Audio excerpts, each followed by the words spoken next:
दोस्तों, हज़रत इब्राहीम अलैहिस्सलाम अल्लाह ताला के पैगंबरों में से एक है। आप अलैहिस्सलाम का मकाम व मर्तबा अल्लाह ताला के नज़दीक बहुत बड़ा है।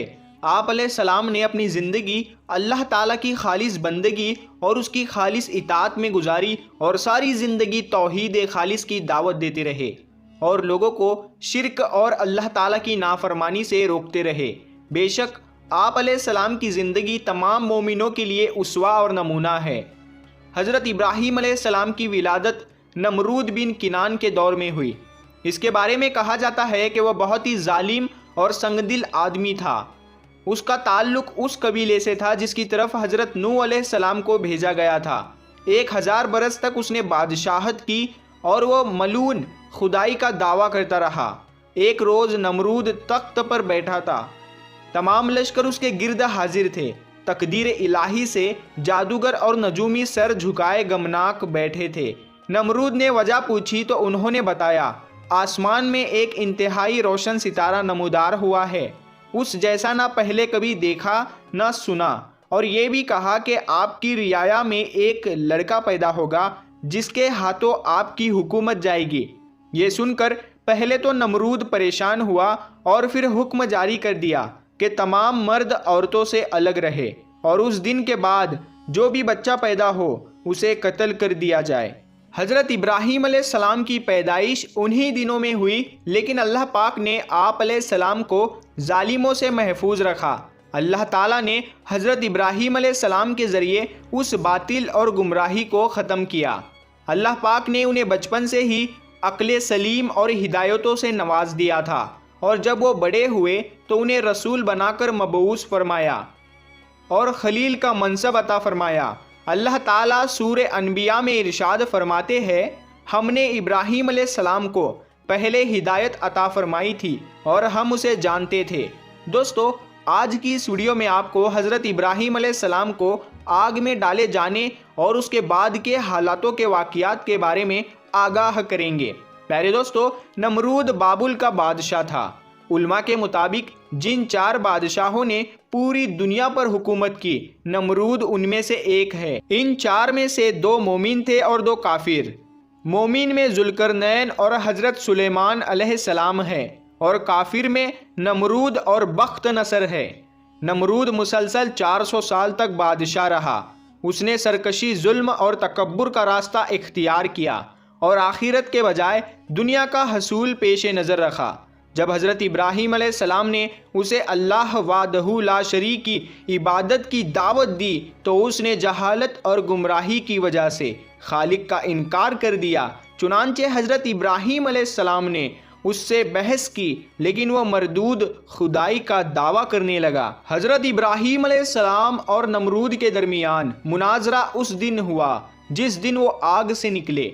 इससे पहले उनका आमना सामना नहीं हुआ था। जिस दिन वो इकट्ठे हुए उस दिन ये मुनाजरा वाक़े हुआ।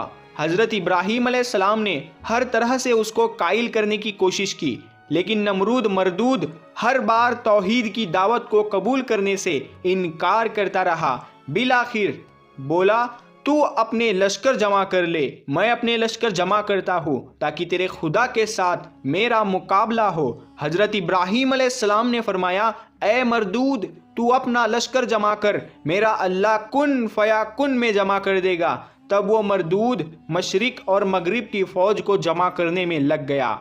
हज़रत इब्राहीम अलैहिस्सलाम ने आखिरी बार भी उसको हिदायत की दावत दी, लेकिन उस मरदूद ने कहा कि मुझे तेरे अल्लाह की कोई हाजत नहीं। उस वक्त हज़रत इब्राहीम अलैहिस्सलाम ने दुआ मांगी, ऐ मालिक, ये मलून नाफरमान तेरे साथ मुकाबला करना चाहता है, इसको हलाक कर। तेरी मखलूक में मच्छर अदना और ज़ईफ़ है और कई जानवरों की खुराक बनता है। मैं तेरी रहमत से इस मच्छर को मांगता हूँ, वो इस मरदूद का खात्मा करे। बस उनकी दुआ कबूल हुई।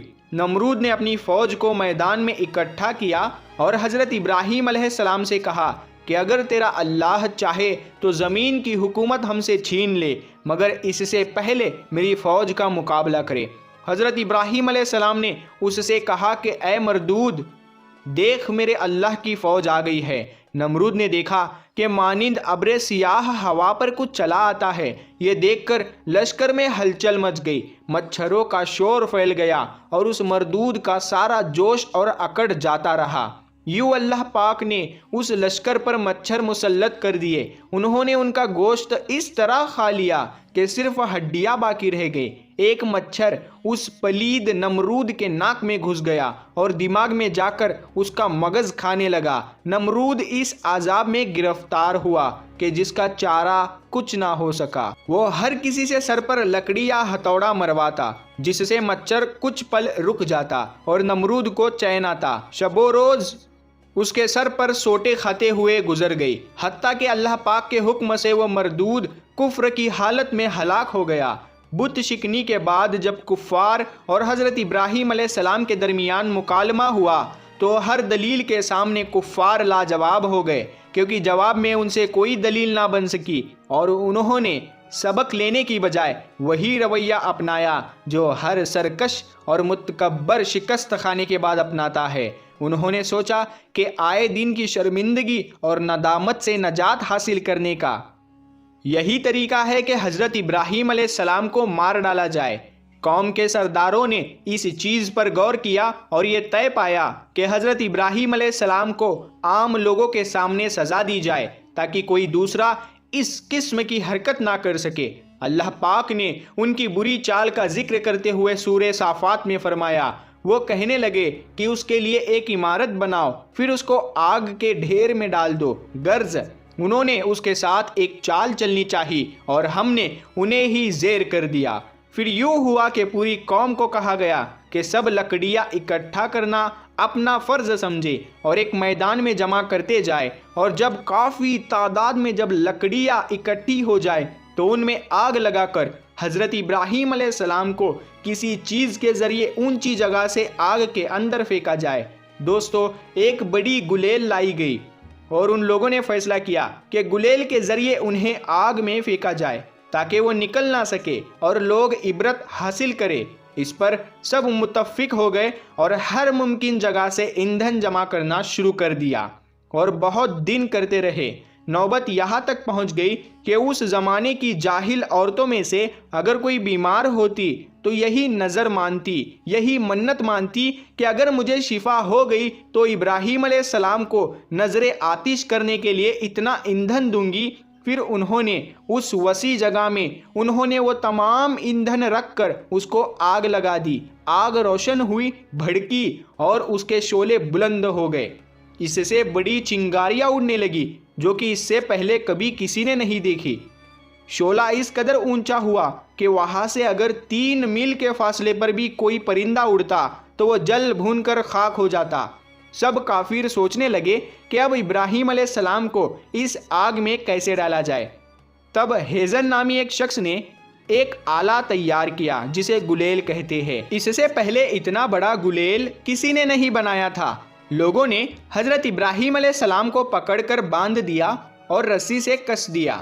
اس وقت آپ علیہ السلام یہ فرما رہے تھے، اے اللہ، تیرے سوا کوئی معبود برحق نہیں، تو پاک ہے، جہانوں کے مالک، تیری ہی تعریف ہے، تیری ہی بادشاہی ہے اور تیرا کوئی شریک نہیں۔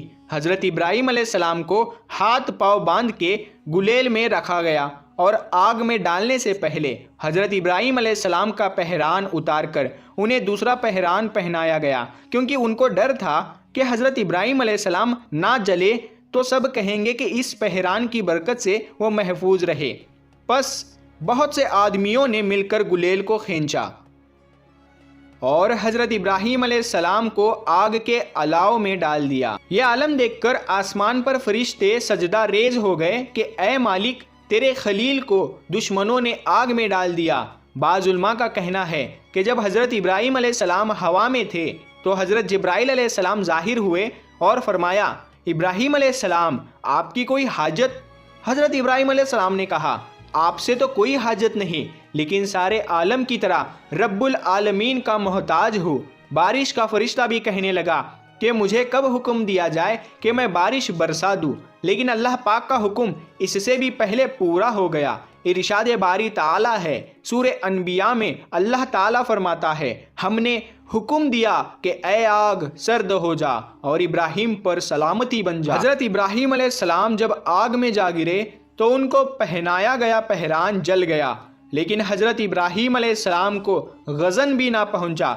यह अल्लाह पाक का फजल करम था कि आप अलैहिस्सलाम आग जैसी चीज़ से भी महफूज थे और बाहुक्म इलाही वो आग में भी हज़रत इब्राहिम अलैहिस्सलाम को नेमतें अता की और आग आपको नुकसान ना पहुंचा पाई। हज़रत इब्राहिम अलैहिस्सलाम ने कहा कि आपका सब्र अजीब सब्र रहा कि जो मुश्किल वक्त आप पर था उसमें लोग ना जाने क्या कुछ करते, लेकिन आपने कुछ हाजत तलब ना की और अपने परवरदिगार पर भरोसा रखा। इसीलिए ये मोजज़ा और अल्लाह पाक की इनायत आप अलैहिस्सलाम से पहले किसी पर ना हुई।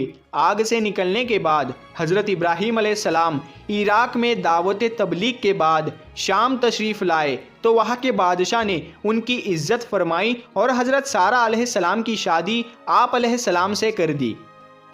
प्यारे दोस्तों, उम्मीद करते हैं कि आपको आज का ये वाक़या बहुत ही पसंद आया होगा। अगर ये वीडियो आपको पसंद आई है तो इस वीडियो को अपने दोस्तों में ज़रूर शेयर करें और इस वीडियो को लाइक करें और अपनी राय कमेंट में ज़रूर बताएं। हम मिलते हैं फिर एक नई वीडियो के साथ, तब तक के लिए अस्सलामु अलैकुम, अल्लाह हाफिज़।